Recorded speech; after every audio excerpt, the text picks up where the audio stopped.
Hi guys, welcome back to Freedom Brigade Nation. We have Michelle with us today. Andrea, I don't know if you can tell, but I'm in a little bit of a different space than I'm usually in. I'm It looks traveling a little it bit looks today. groovy. It looks It is fun. groovy. So this is my sister's room, and she is amazing. Anyway, so like I just wish I was as cool as her with all this stuff. I'm looking at it and I'm like, I don't even know how to use it, but that's okay. You would probably love it, Andrea. If you came in this room, you'd be like in heaven and playing with everything. It'd be Well, and I fun. see a guitar over there. I grew up playing guitar, so Oh yeah, yeah, we've got guitar, we've got keyboard, we've that's her got piano. drums, and we've got I all love the it. things. All the That's things. so cool. She's released some music on Apple Music, and there's she's got some stuff going on. But Well, give us her name. Tell people to follow her. Honey Salt. So if you Honey guys look Salt. up Honey Salt, she puts out some decent stuff. So it's That's very awesome. interesting. I like it when she gets with the rapper and then she'll sing like the melody and that's my favorite kind Oh, of stuff that cool. she That's does. Yeah, awesome. I love it. she does great. But I had to take you to somewhere happy because the rest of this show, you are probably not going to be as happy as you are right now. Yeah. But this has to be seen. So we had Michelle on without you, which I think there was only one show I've ever done without you, and it was that show. You Okay. couldn't be with us that day, and Michelle she joined us with Team Iowa and how they have been coming out against trafficking. But you really need to hear her story. We have a video. We should probably check that out first because it kind of lays the groundwork with what's going on here. Okay. Let me pull it up for y'all. All right. That's all right. Michelle, I appreciate you being able to come on with us today. I know that you had to Thank move stuff you. around. We appreciate it. No problem. Thanks for having me. Investigates. Imagine discovering that your teenager has been receiving thousands of text messages from a teacher, many sexually explicit, dozens in the middle of the night. You might believe your child would tell you if this happened, but as NBC5's Phil Rogers discovered, that's not always the case. The story unfolded here in Morris, southwest of Chicago, as middle America as it comes. He wanted to make a sex video, put it straight out there. Andrew Kozik says he had begun texting Stefan Belegno, a teacher here at Morris High School, because he was having trouble on the baseball team. But before long, he says Belegno was offering him money for oral sex. It started off at $500 and then $1,000 and then $1,500. But Andrew never told anyone, and no one knew until his mother heard him talking to Belegno on the phone. He has no business calling you at 11 o'clock at night. That's completely inappropriate. When she learned the two had been communicating by text message, Andrew's mother went to her computer and logged into the family's account. She found thousands of messages. I was just sick because I knew in my heart, I'm like, this isn't just regular text messaging. The family went to police, who searched Andrew's phone and found nearly 6,000 messages between the two. But only about a tenth of those could be recovered. And indeed, they are troubling. We can't read some of the more graphic messages, but among the more benign, the teacher writes, "When does the kissing begin? Icky," the student says. "How about if we just go at it and not video it?" the teacher declares. And on another occasion, "When you're 18, we can give each other everything." Sometimes males to bond with males are crude. Raymond Wigel is Belegno's lawyer. He insists the teacher was only trying to help Andrew through a bullying incident on the baseball team.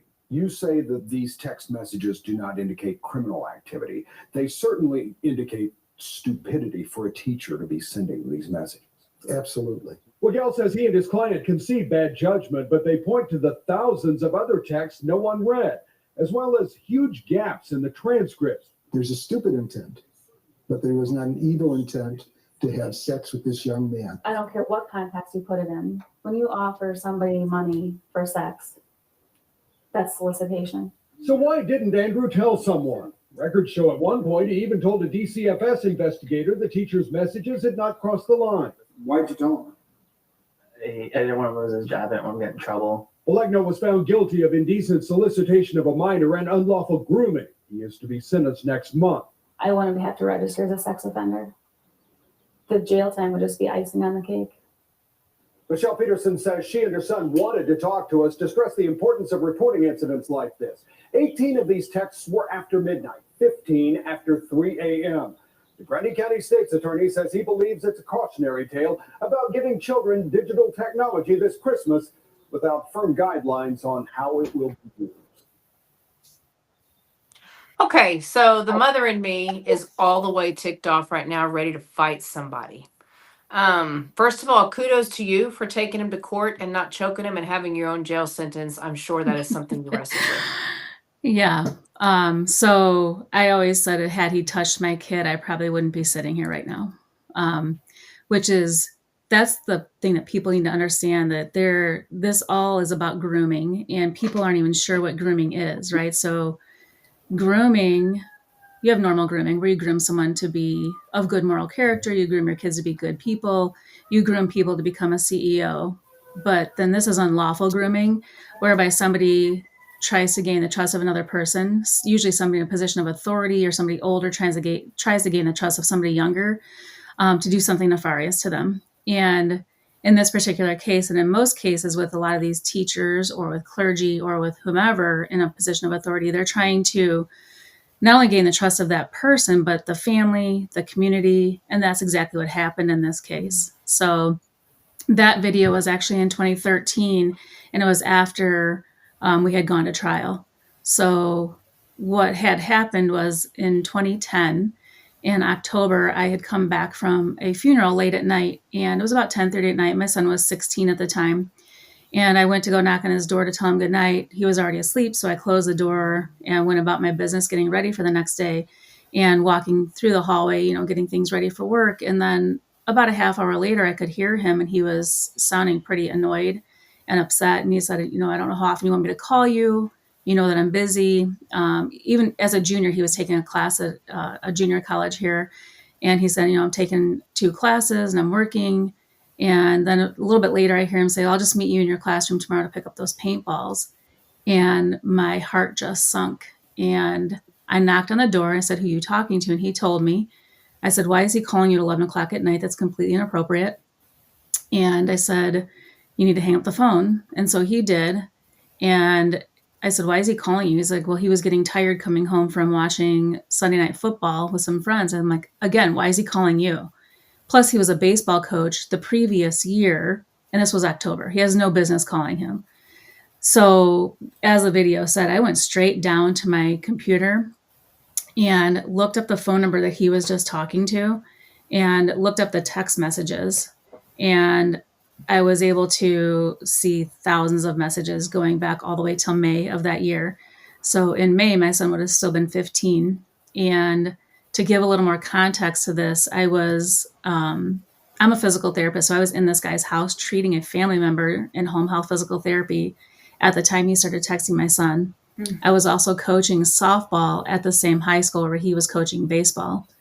And so when I talk about the grooming, he knew me as a colleague, he knew me as a parent, and he knew me as a healthcare provider. So fully thinking that I would never think that there was anything bad or nefarious going on. And then when I saw all those text messages, I started printing some of them off and printed off about 3 weeks worth. And it was about a 1/4 inch thick. So I stopped at that point. But again, it's just like your cell phone bill. So there's no verbiage. It's just the phone numbers back and forth. So I have no idea what's in these text messages. Just had that gut feeling that things weren't good. And so I went to the principal's office the next morning and I shared with him the stack of papers. And I said, I think we have a problem. And now this principal, again, knows me as a coach as well as a parent. And I'd never been in the office at this point before that. Never really went to the school for anything, never had any issues with my son. And he sat back in his chair and just let out this gasp, was just exasperated. And he goes, I just gave him a teacher's award 2 weeks ago. And I could tell at that point that he knew that there was something not right, clearly. And you could see in the text messages that I did print off that there were a bunch of messages coming in the middle of the night, no response back. There'd be sometimes 10 up to 30 messages coming in with no response. And I think then at that point, my son was just getting annoyed, getting texted by this teacher in a position of authority. So then he would text him back. And so the principal said, I'll meet with each of them individually and I'll be here all day. So if you want to come back later today, we can meet. And so I did that, and he met with them. And I came back and he said they're both denying any wrongdoing. And he said that they were going to write the teacher up for texting him in off hours and so much, right? So they wrote him up for that, but there wasn't much more they could do at that point. I said, well, as a mandatory reporter, are you going to contact the Department of Children and Family Services, or DCFS here in Illinois? And he said, I actually have nothing to go on because they're both denying any wrongdoing. He goes, but you're Andrew's mom. You can set up a DCFS investigation anytime you want. And he said, if they need somewhere to meet, they can meet here at the school in a conference room. He told me at least 4 different ways in that conversation that I should contact DCFS. Like, Yeah. he knew. He was encouraging you. Right. Yeah. He was encouraging me to do that. But even still, with all of that, you question yourself, right? This is somebody's livelihood. Yeah. This is their life. Like, you just don't know. And so I left there and I went to the local church, and I hadn't really been going to church at the time, Christian, but couldn't really find a church that I connected with. But I grew up Presbyterian, so I went to the Presbyterian church here in town, and I walked in and I was clearly distraught. And I said, I need to speak to a pastor if there's one available. And thankfully he was there. So he talked to me. I told him what was going on. And he said, this is really out of your hands. You need to contact the Department of Children and Family Services and let them do their job. So I still waited a week, was praying about it, talked to my family about it, my parents, my husband, and my husband is my son's stepfather. And so about 6 days later, I did file with DCFS, and they're supposed to be out within 24 hours. So 6 days later, still nothing. And so I called the local office and they said, well, the person who has your file is actually on vacation. So this is the other thing too with DCFS, right? Like they are completely understaffed. And after doing some research the last few years, we all know that they're really not to be trusted with our children. Right. But I didn't know this at the time. And I said, so she's on vacation, so nobody does anything with that file until she comes back. And this was on a Wednesday. And she said, no, she'll be back Monday and she'll take care of it then. And so then I contacted, I contacted the director for the state of Illinois for DCFS and called her immediately. She actually picked up the phone and I told her what was going on. She said they should have been out there within 24 hours. I said, I understand, but they're not, and they're still not coming out even today. So I could hear her typing in the background, and she said, someone will be there today, and if they're not, I need you to call me back. So I get a call back from the local office, and they said, we can't get someone there today, but we will be out there first thing tomorrow morning, which actually worked better for me. Like I said, I had patients already scheduled. I could offload my patients for the morning, and I could give my son a little bit of a heads up that this was going to happen. And so I called her back, left a message this time, and just let her know what was going on. And I got a call from the school about 10 minutes later saying that they were on their way there. So by the time, and I'm only 5 minutes away from where I was working at the time. So by the time I actually got there and got my patients offloaded, they already had my son in a room talking to him with one of the guidance counselors. So that kind of was the first thing that ticked me off. I'm like, you should have waited until I got there. And as he's walking out, I'm walking in, and he was so angry with me, like, because he was completely taken off guard and he just wanted this to go away. I think he thought now that I knew that it would just stop. And he was so mad at me. Like I always say, if looks could kill, I wouldn't be sitting here today. But I walked in and the investigator said, I don't know what the rush was for us to come out here. She said, I just think this was benign text messages. So I handed her the stack of text messages I had. So that's just 3 weeks worth. And that started in May, and we're in October. And she said, oh. I said, yeah. So I said, you shouldn't really make me feel guilty for calling you. I said, this might not be the worst thing that you've ever seen, but this is the worst thing that I'm dealing with right now.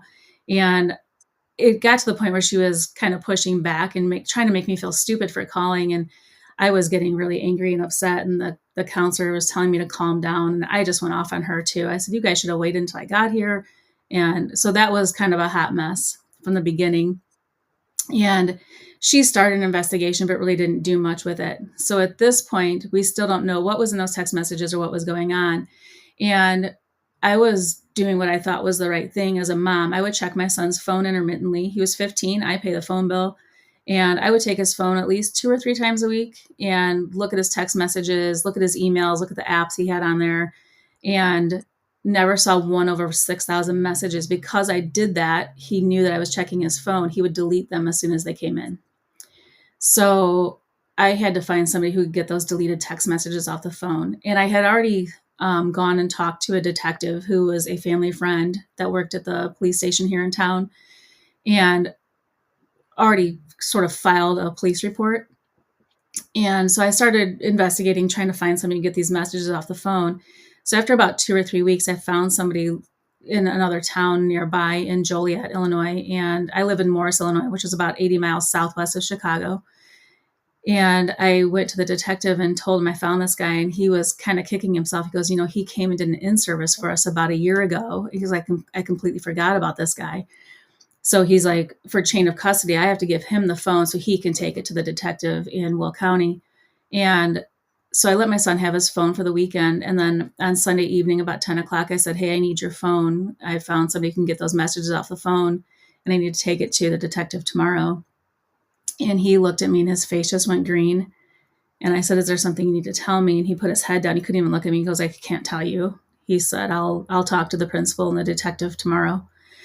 So I called the principal that night and told him what was going on, and talked to the detective. And I said, we'll be in your office first thing in the morning. And he went to bed. And so the other conversation I had to have with my son that night that parents need to have with their kids in these situations is to let them know that nothing is worth taking their life over. So we had to talk about suicide. I mean, these are conversations you don't want to have with a 16-year-old kid. But I needed him to know that if he does anything like that, that's forever.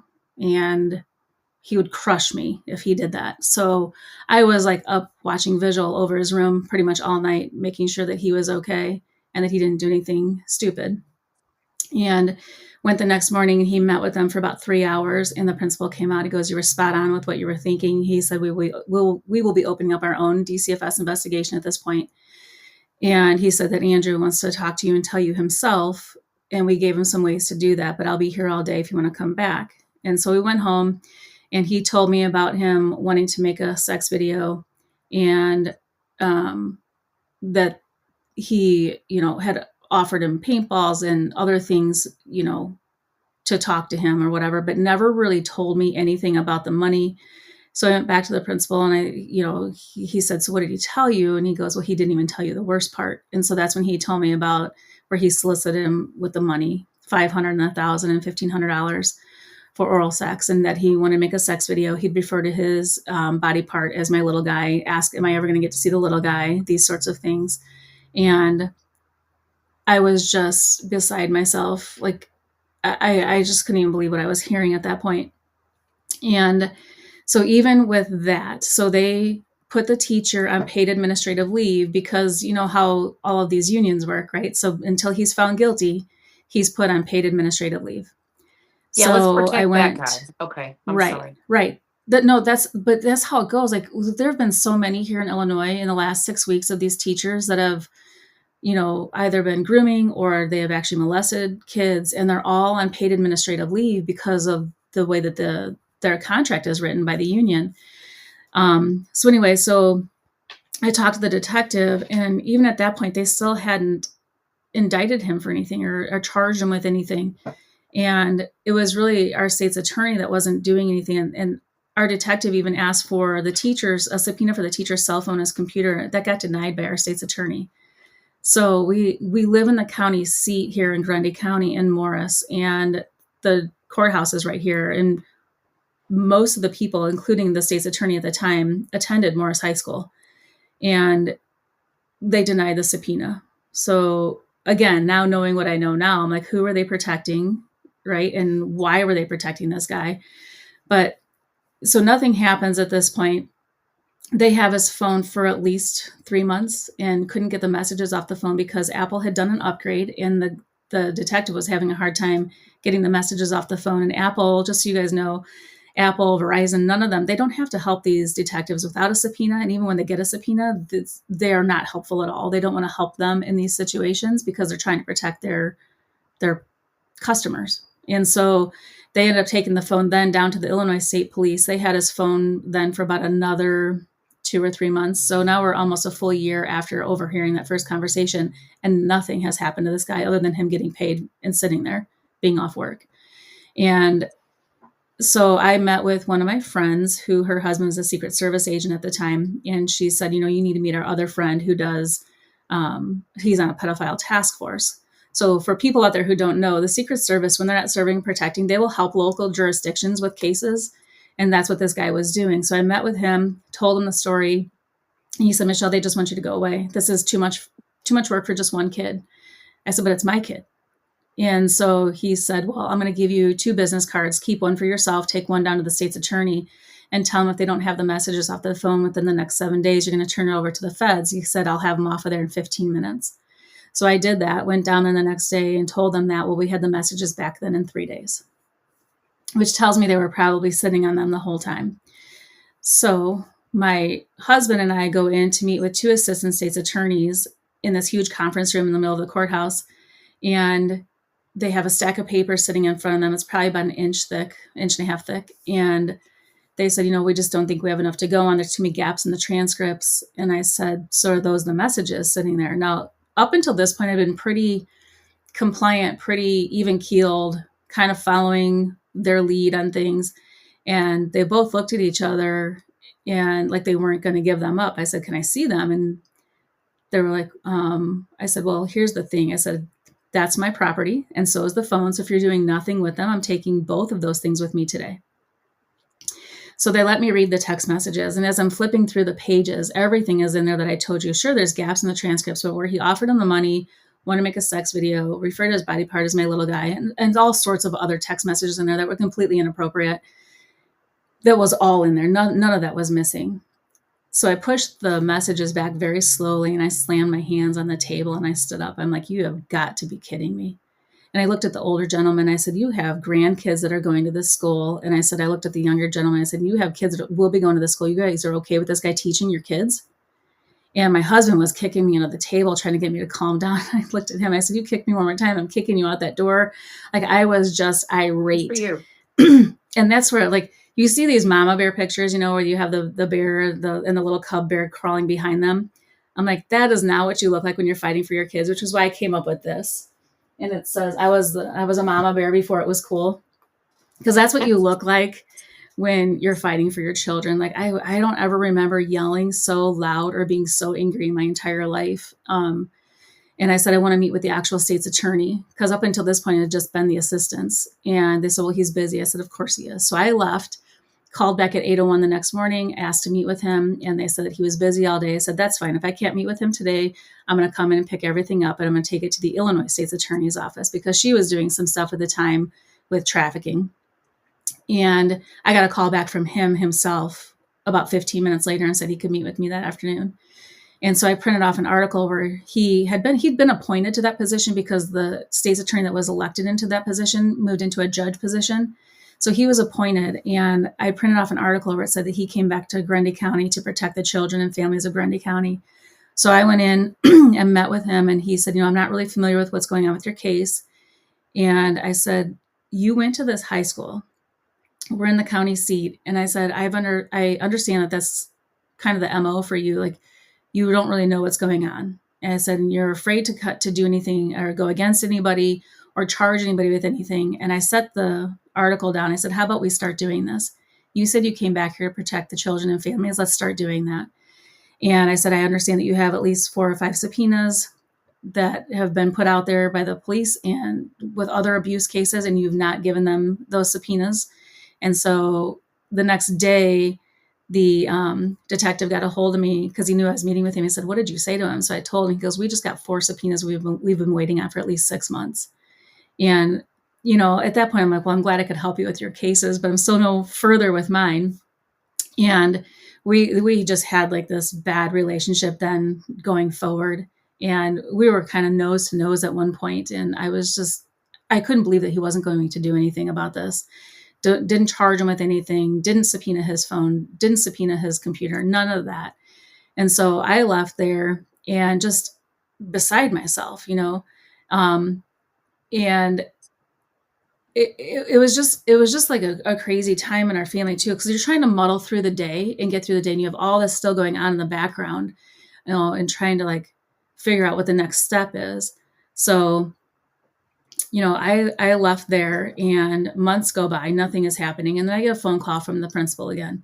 So I go back down there and I joked with him. I said, I've never been in a principal's office so much in my entire life. And he said, well, I keep telling them they should subpoena his personnel file because there's something that they're going to want to see. So I go back down to the state's attorney's office and I sat there and waited for him this time for about 2 hours. And I think he thought I would just leave, but he finally met with me. I said, can you get the personnel file? He said, what good would that do us? I said, what skin is it off of your back? Can you just get it? So he subpoenas the personnel file and the attorneys at the school won't release it to him until I come down and sign off on it. And they use the HIPAA law saying that my son's a minor and his name is all over this file. So I go in there, and now the principal had been a counselor before, and he had had a meeting with the teacher, the superintendent, the union rep, and himself. And he flat out asked him, did you ever offer him money for oral sex? Did you ever want to make a sex video with him? Did you refer to his body part as my little guy? And he said he put his head down, shook his head in affirmation, and said yes. I'm like, we got him. So I sign off on it. I go down to the state's attorney's office and I tell him, I said, this is what's in there. He said, well, why'd they let you see it? I said, because of HIPAA law. He said, they didn't have to do that. I said, honestly, I think they let me see it because they knew that if it got into your hands before I saw it, I would never know what was in there. So I'm going to tell you right now, if he's not arrested in the next 7 days, I'm going to have every major news station on your front lawn. I said, I am stuck with you as my attorney, and that's exactly how I feel. So you need to start doing your job. And he was so angry with me, but he waited the full 7 days, but he did indict him finally. So he indicted him for solicitation of a minor. And we went then status hearing after status hearing. So hold on. Solicitation of a minor. That's the charge. Okay, go ahead. Yes. I'm sorry. Yep. And so up until this point, though, there was no grooming law in the state of Illinois. And this is where God's hand was all over this from the very beginning. And I couldn't understand why this was taking so long. So for those people who don't know, status hearings, you go every month and they give you an update on what they're doing, what's happening. And we're really stagnant, like nothing's going on. So every month I'm going to these status hearings and they're trying to portray me as this vindictive mother going after this teacher. And so then finally we voted in a new state's attorney in 2012. So he takes office 2013. The detective meets with him and says, hey, you need to work on these 2 cases in particular. And ours was one of them. He's like, they've been hanging out there forever. So now at this point, my son is 18. He just finished his first semester of college. And he met with myself, my son, and my husband and said, at this point, I think we're going to have to take a plea deal because it's been so long. They're going to say that you can't remember everything exactly. And there's gaps in the transcripts and all of this stuff. So if we take a plea messages. I'm sorry. Right. So, but it's all about getting that W, right? And getting that win in the win column. And he was a new state's attorney. But he was actually fantastic trying to fight for us, but felt like he was in a position where he couldn't do anything at this point because it had laid out there for so long. I mean, we're now over 2 years after this had all started. And so we were set to go to court in August of 2013. And what is the creepy bastard criminal doing in these 2 years? I have no idea. I don't know. I don't think that he was able to work anywhere. Collecting a check the whole time? Still on paid administrative leave. It was a year before that. Yeah. So a year before that, though, he decided to resign. And the school, again, did everything right by me. They're like, we're not going to let him resign unless you're okay with this. And I'm like, no, get him off the books. Stop his paycheck. So in December, I think it was, of 2011 is when he resigned. So it was like a year later. So he got paid for a year off of school. Okay. But he did resign in 2011. But the government that was supposed to be protecting your son and protecting the victim was calling you the victim because you dared to say anything and gave you a hard time. Like, why are you bothering us? Right. They just wanted me to go away.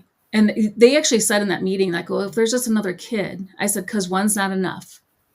I said, what does he have to do? Sodomize my child before you actually do anything to him? Right? Yeah. This is a bigger problem than people realize. This is why they don't care, because they're used to it happening. It's not normalized for us, and it's normalized for them. That's why they don't care. Right. I mean, we need to understand that. And it all starts with grooming. All of it starts with grooming. Yes, it does.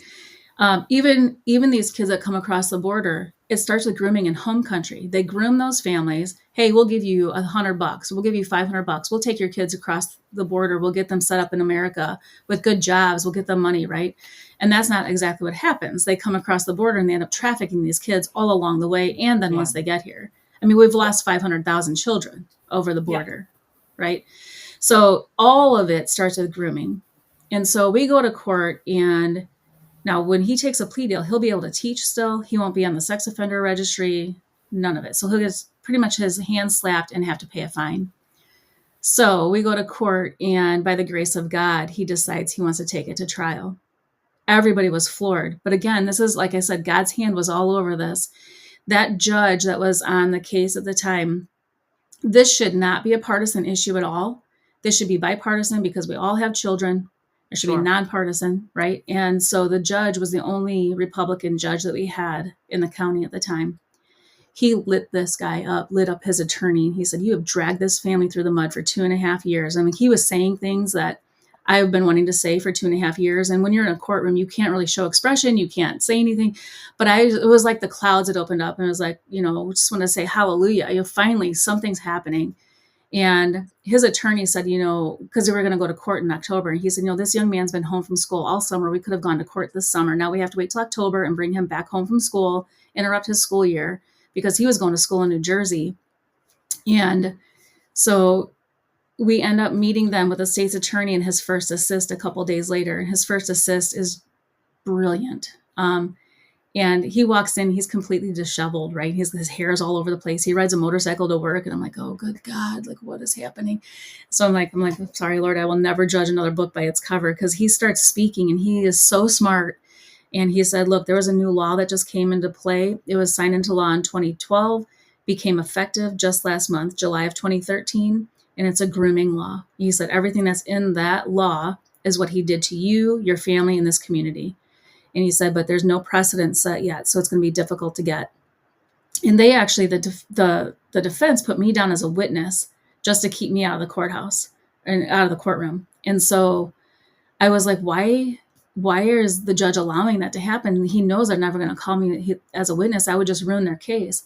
He said, I think the judge is letting them do everything they asked for, so they have no chance for appeal. They have nothing to come back on for an appeal. I'm like, okay, so you have to play this whole game. And so we end up going to court in October, and my son was on the stand for about 4 hours between the two sides. And they brought in, expert witnesses, and they brought in, witnesses for him, for his, character witnesses, teachers at the school. And these poor teachers were just lambasted. They had no idea why they were there. This was like the best kept secret in the town. I'm telling you, like, they had no idea why they were there. And then I guess when they started asking them questions about texting students, they said, yeah, we'll text students if they have something going on or they have a change in, whatever they're doing. And they said, well, do you text your students at 2 a.m? And they're like, no. And it was at that point, with that line of questioning, that they started to realize what was happening. And I saw one of the teachers leave, and she was in tears. And she is somebody that I worked with as a physical therapist, because we would take students from the school, like kids who were interested in the medical field. They were interested in physical therapy. So I was a liaison between our clinic and the school. They'd come and do observation hours with us. So I knew her personally as well. And so after court that day, it was a week later when he was finally actually found guilty.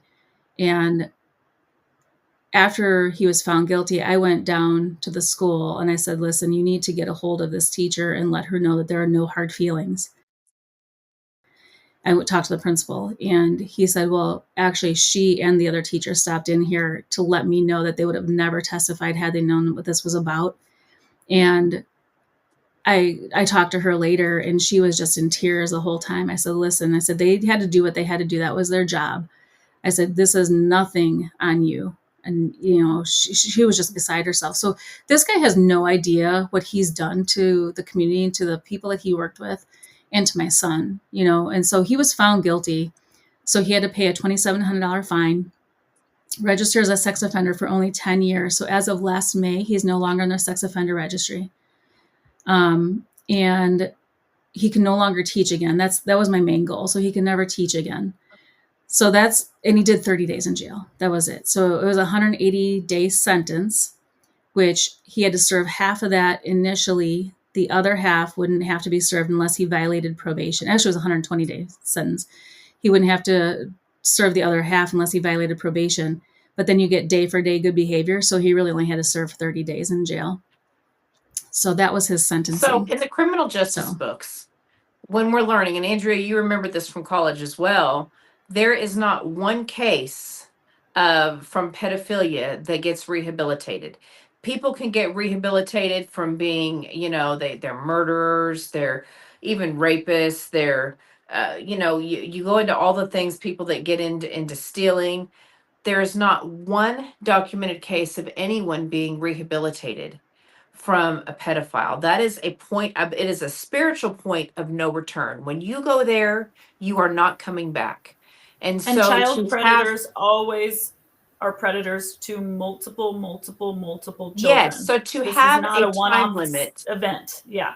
On that as a sexual predator, to have as a sexual offender, there should never be a time limit based on their own science, based on their own statistics. The fact that there could be a time limit on how long you're considered a sexual offender is incredibly messed up. And solicitation, for me, solicitation should be as if you committed the act. I am sorry. I don't care that he didn't make it. The only reason he didn't make it is because Michelle's an amazing mother and she caught it. He solicited that young man with the intent for it to happen. So guaranteed it happened somewhere. Like I guarantee it had just do this one time with her son. Yes. Guaranteed he's probably still doing vile, horrible things to minors. Right. And I found somebody else that he had done this to. And I went and met with that person. I said, listen, my son's out there testifying by himself. And this guy was afraid that it would hurt his career. He was like 4 years older than my son. These poor kids. I have to tell you, initially, I was really angry with this guy. I'm like, if they would have come forward, then we wouldn't be going through this, right? And that was the one thing, too. My son, at one point, he's like, Mom, I don't know if I want to do this. I said, I get it. I said, but this is no longer about us anymore. This is about the next kid. This is about the 3 kids that live across the street and the 4 that live down the street. I said, if something happens to one of them and you could have done something to stop it, how do you face their parents? That's right. This was at 16. I had that conversation with him. And so I had that same conversation with this other kid. I said, I have to tell you, I said, I was really angry with you when I found out that this happened to you and you didn't do anything about it. Your mom didn't do anything about it. But I had to take a step back. Like maybe they didn't have the resources. Maybe she didn't have the ability to do that. I don't know. Well, a lot of times the victims at this point, I said their parents to not tell anyone because they don't want anyone to know. Right.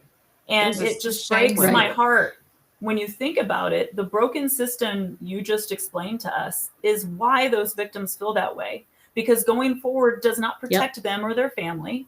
Going forward does not ensure justice. The system is so messed up that victims don't even want to engage in the system. And you cannot necessarily, like you said, you cannot blame them because, I mean, what your family went through is horrific. Years and years and years of that. And yeah, a lot of families probably just say, you know what, we're just not going to do anything because we're going to protect our child so that they don't have to go through any more. Right. Even his dad, his real dad, he is like, do we really want to put him through this? And I'm like, but what about the next person? I'm like, nothing happened to him. What if that next kid needs that $1,500? Well, right. And I think that I'm like, what about that? There's kid? something too that the fact that you're standing up to him for him and went to such great lengths for justice for him. I think that means something. And so, number one, thank you. But there are so many takeaways from this. We've had Sherry Conley come on from Broken Trust that talks a lot about how, pedophiles purposely go to schools. Now, not every person. There's a lot of great people that work in the school system. But you need to be aware of that. And you have to have parental controls. And Michelle, last time you and I spoke, we talked about that. In our family, we use RPACT. So I can see every 5 minutes, it takes a screenshot of what's on my daughter's phone and I can see it. And at any time I want to push it, I get a screenshot on top of all the other controls where I control what app she can be on at what time. and and then have a time limit total. Like all the things are there, and that's our pact. I should probably just like go tell them I need you to pay me to sell your stuff because I love your product. But she'll be like, and my boys, when they were home, they'd say, well, you're all in our business. You're all in our business. I'm like, here's the deal. I am all in your business, and I'm going to be until you can pay for your phone and you are 18. Yeah, because she's 16 Yep. and she's got a job, so she could pay for her phone now, but that's not an option. I will always have parental controls because you've got to protect your kids. And your son was a good kid. It's not about trusting your kids. It's about, you don't understand the people that are everywhere. They're in the gaming systems. They're Right. talking to them at the Oh, yeah. school. Yep. And so it's not your child you don't trust. It's that they could be victimized and not know what to do about it. They're still immature people and they need you to protect them. And so we have to have those parental controls on the phones.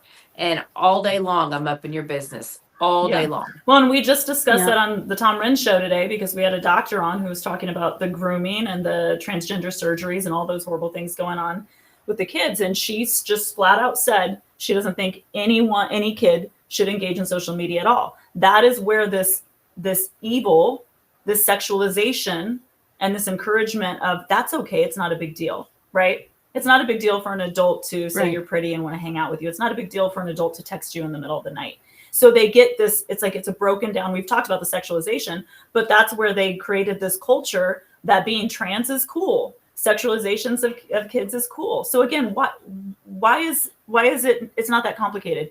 Track your kids' devices, Right. stay on top of it, check their phones, put those controls on there. And they don't need social media. No minor needs to be on social media. The only reason I use social media is to make money for my clients because I do media management. So if anyone wants social Right. media help, I do that. I don't do it for Right. myself other than to promote my business. There is no reason for a minor to be engaging on social media, in my opinion, at all. Right. And that's the thing too. And I actually promote another one. It's called Bark. Yes. BARK. And it's on my website too. And I did get a hold of them. And it is an affiliate link. So if people do buy through them, full transparency, I do get 10% of that, but it goes into my mission. And so all of that is used for what I'm doing currently. So as I said, God's hand has been all over this. So I went to several Reawaken tours, and I went to the one in Nashville, and I was at a VIP dinner and I was with a friend. So I wasn't the VIP. I was with one of the speakers and I was her guest. And so I was talking to another person that was there. And it turns out that her name is Amy Coelho, and she's a trafficking investigator and has been doing this for 30 years. She's also a paralegal. And she starts telling me about a case that she had just finished up in November of 22. So this was January of 23. And she said it was the La Luz del Mundo case, which you can find on Netflix. There's a whole documentary about it, but it's a church cult where the women in the church prepare the kids in the church for the men in the church. And they busted 23 different sex trafficking cells between Mexico and California. Oh, it's not even, you would die if you heard the stuff. Well, I've worked for Lee Dundas, and I don't like to, I have PTSD from the things I've seen. It's awful. Yeah, it's horrible. And so then she started telling me about one of the Larry Nassar gymnasts as one of her clients, and told me about a couple other cases. And so I'm like, well, I'm going to tell her about my measly little case here from Illinois, right? So I start to tell her. She's like, hold on, are you from Illinois? And I said, yes. She goes, when was that? I said, well, it started in 2010, but we went to court in 2013. He was sentenced in 2014. And she grabbed my arm and got tears in her eyes. She goes, I need to get a picture with you and send this to my team. I'm like, what are you talking about? She said, we use your case for every trafficking case that we bust, including the ones I just told you about, because we have to prove the grooming in order to prove the trafficking. And you have the only grooming conviction in the United States. You set the precedent. I was a hot mess. Like, we were both crying. And literally 5 days before that, because I was one of those parents that was going to all the school board meetings in the area, trying to get the masks off the kids. Yeah. I had no kids in school at the time, so I had nothing to lose. So I was pushing back hard in all of these schools around us. And we had a group of about 10 of us that were going to these meetings. And I'm laying in bed Saturday before that Thursday night meeting that I met with her. And I'm like crying. I'm like, God, is anything I'm doing making a difference? Like, seriously. And then this is how great he is. He puts her in front of me 5 days later to give me that story. And she said, I think the reason you have the only grooming conviction is because people are taking plea deals. She goes, we need to get a law put in place where they can't take a plea deal and get out. And so then she told me about a kid that she had that was 14 years old. They had a woman and her son in prison or in jail and had them on grooming of this girl. They let them out because they plea out. And the next day the girl goes missing and they haven't found her since. I just can't. Yeah. So she's like, if we could have gotten them on grooming. There's no protecting of the she'd victims still be either. here. Like in your situation, I said, where was this Right. bastard the whole time? Your son could have had to run into him at the grocery store anytime. I mean, this is insanity. Right. They just get to Right. walk the streets for years while our Right. justice system says, don't worry about it, victims. What are we supposed to do? If we're the victims, Yep. what are we supposed to do? Move to the other side of the Yep. world? And I mean, Well, that's why we have the mama bears. So at that point, she laid it on my heart, right? She laid it on my heart. She's like, this is what we have to get done. And I said, so if you guys are using this with every trafficking case you're busting, I'm like, and she goes, no, you don't understand. Everybody in the country who is prosecuting grooming or trafficking cases, they are using your case. There is no other case. I was like, so if that's true, could they have used this with the Ghislaine Maxwell, Jeffrey Epstein trials? She goes, I'd have to look at the case files because there's nothing else they could have used. Yeah. And I was just like, to think that we could possibly have had a hand in taking down one of the most prolific pedophiles of our time is just so you already surreal are to having me. a hand in that. And I mean, and it goes like, You're helping other states, aren't 10 you, years back. with legislation. Aren't you bringing the legislation? Yes.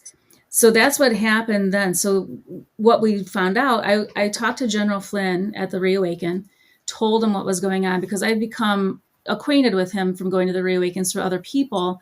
And he's like, you need to meet my sister, Mary Flynn. So Mary Flynn O'Neill is actually the CEO of America's Future. And they are going around the country doing trafficking summits and telling people what's going on and trying to alert the community of what's going on across the entire country. And so I told her about my case and she's like, actually, I need your case right now for something that we're fighting here in Tennessee. So I got her my case like a few days later. And she introduced me to a paralegal named Allie Hopper out of Florida. So Allie starts looking in their criminal code for their grooming law. And she's like, we have a problem. We have no grooming law to even amend to make it so that they can't take a plea deal. So then what we started on, we looked across the country. There were no other grooming laws in place. And so now that became my goal, is to get a grooming law put in place in all 50 states. So Florida actually got a grooming law put in place last year, signed into law in April. We started working with another representative, Mark Thompson, out of Iowa. So now Iowa has a grooming law. Arizona then had an issue. They get a hold of the folks in Florida and Iowa and then took the law from Illinois, combined it. Now they have a grooming law put in place. There was another mom out of Georgia that was fighting for her daughter who had been groomed and then subsequently molested by a YMCA gymnastics coach.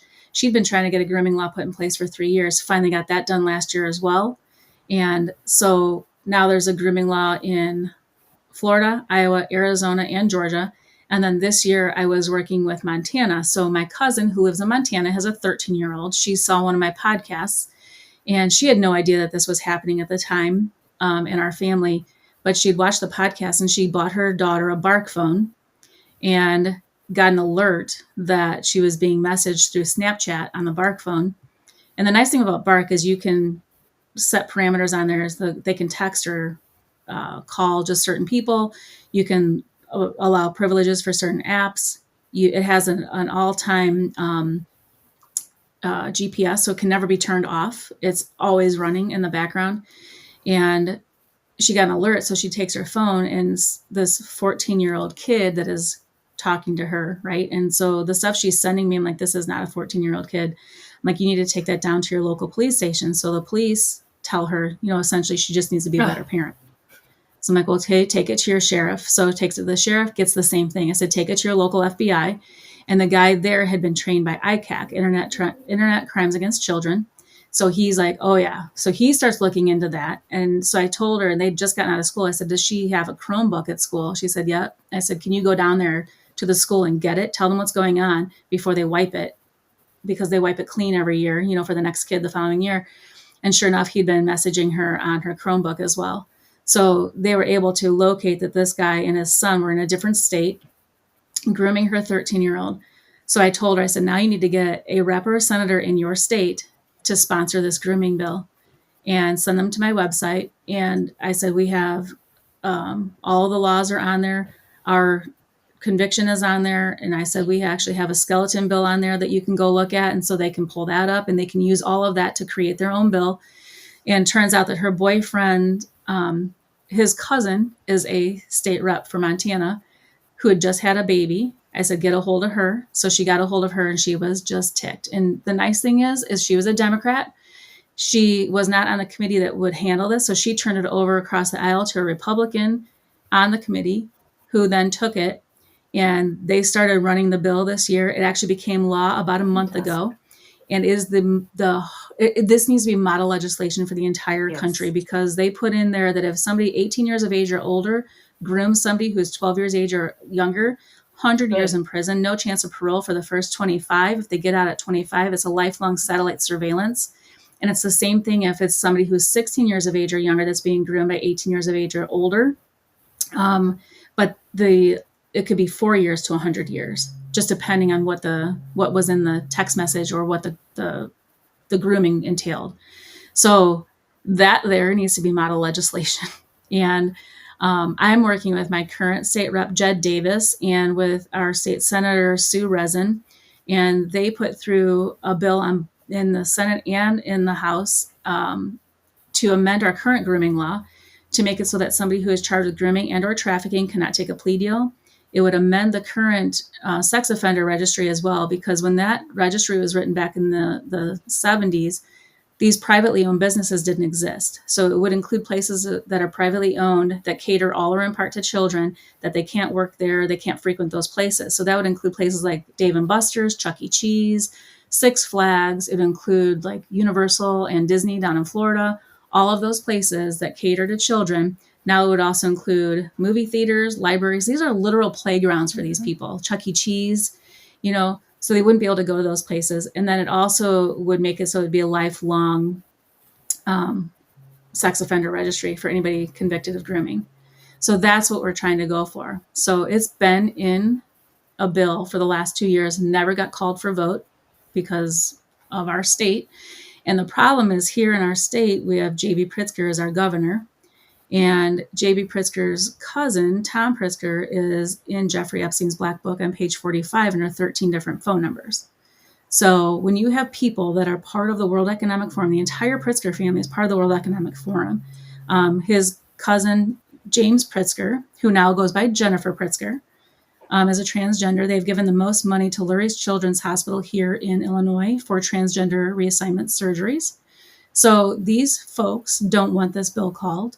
And this is a problem. People need to reach out to their state reps and senators here in Illinois and ask them to call this bill for a vote. Like, this should, again, not be a partisan issue. We need to protect these kids. So that's what I'm currently working on. And that's all on my website. So there's a resource tab up there. There's a tab that says it's michellepeterson.org. Is that on the? And it's at the bottom there on the screen. I can't see it all right. Okay, perfect.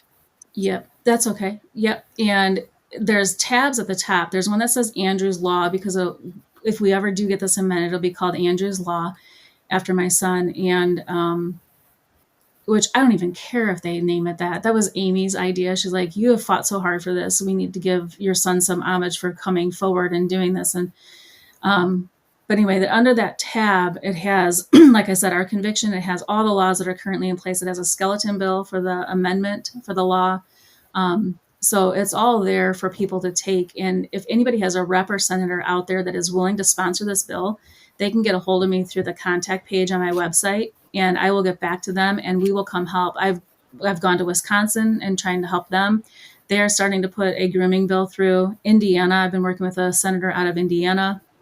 And so if we can get this in every state, that is the goal, because if we can stop them from touching our kids and defiling them, that's going to save them a world of hurt in the back end of this. And make sure, like, if this does happen to your kids, like, things that you want to watch for, like that they become withdrawn. Like, my son wasn't wanting to go out with friends. He didn't want to go to school. I couldn't get him up in the morning. He wasn't sleeping. Like, hindsight is always 20/20. If I could have gone back, I've been like, oh my gosh, like, all the signs were there.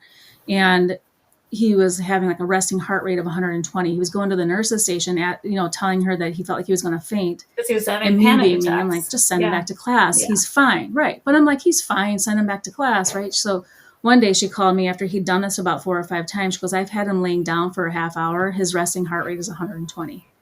So I had to take him, like we went to a pediatric cardiologist, like cleared him for all of these things. And of course it was panic attacks. He didn't want to go to school. He didn't want to be there. And this all started with a bullying incident on the baseball team. So some kid was bullying him. He went to the teacher looking for a way how to fix this and kind of handle it himself. And that's how this opened the door. So just know too, parents, like they target single parent households. The 2 other kids that I know that he did this to, single parent households, and they all looked very similar. The 3 boys looked very similar. And they're buying them gifts. And those so only the 3 that you know about. If they have extra like money. The thing that gets me is everything Correct. that Charity Right. and I know about this stuff. We've been, again, I've seen more things that I like to admit to, and the PTSD is real Yeah. when you start working these cases. Right. Those 3 is probably just the tip of the iceberg.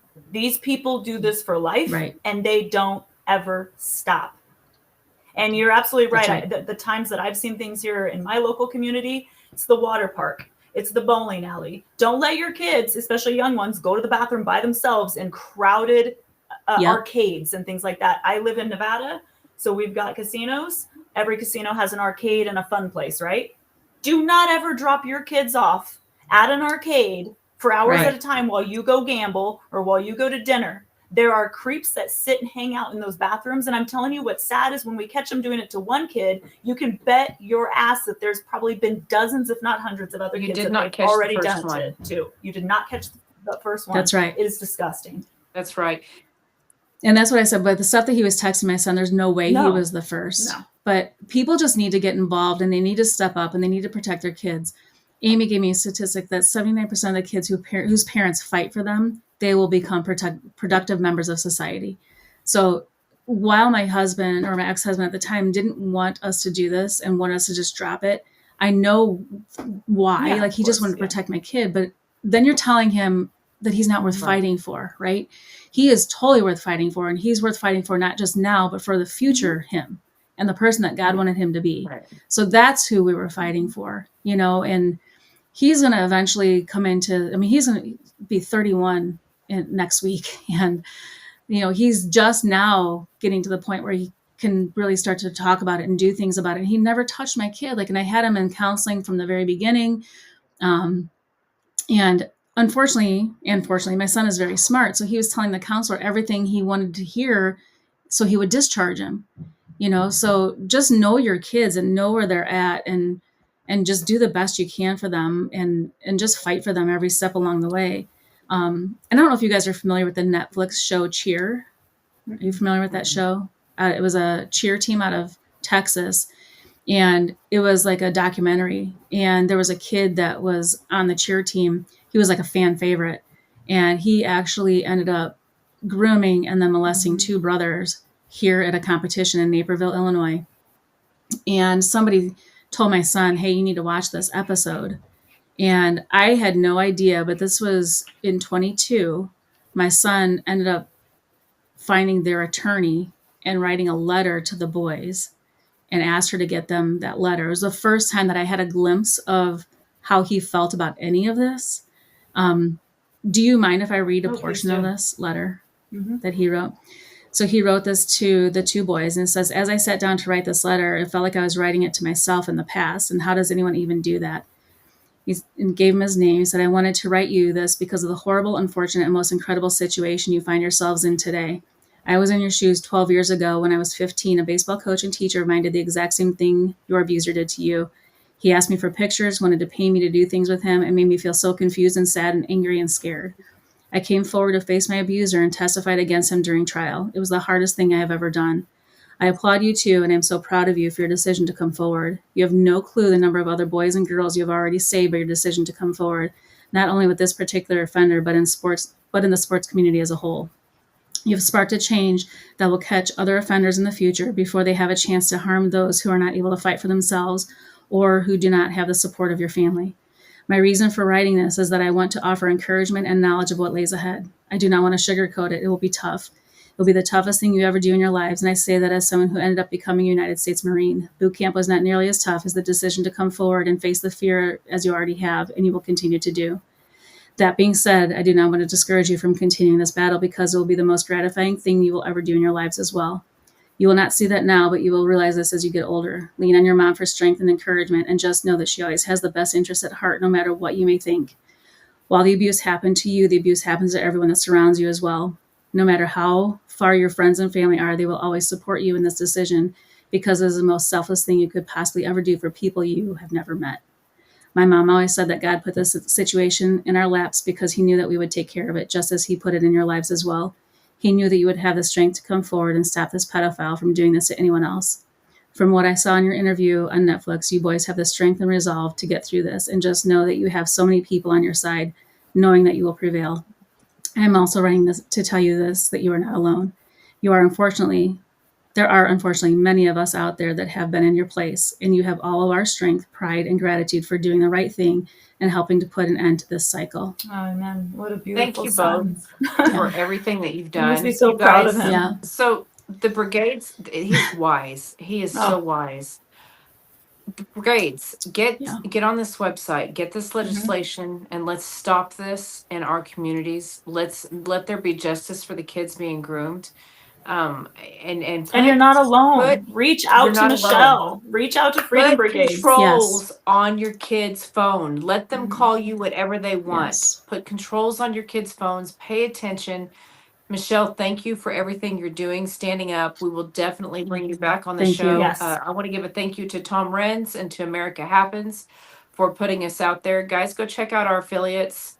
That is how this is not a free fight. That is how we fund what we're doing. And whenever you buy from our affiliates, these are places that and products that we test out that are from freedom fighters. It's safe for you when you stay out of the big box stores and you stay out of the grocery store and you buy from freedom fighters that are not poisoning what you get. You're healthier, and so it's a way to fight in this war many different directions.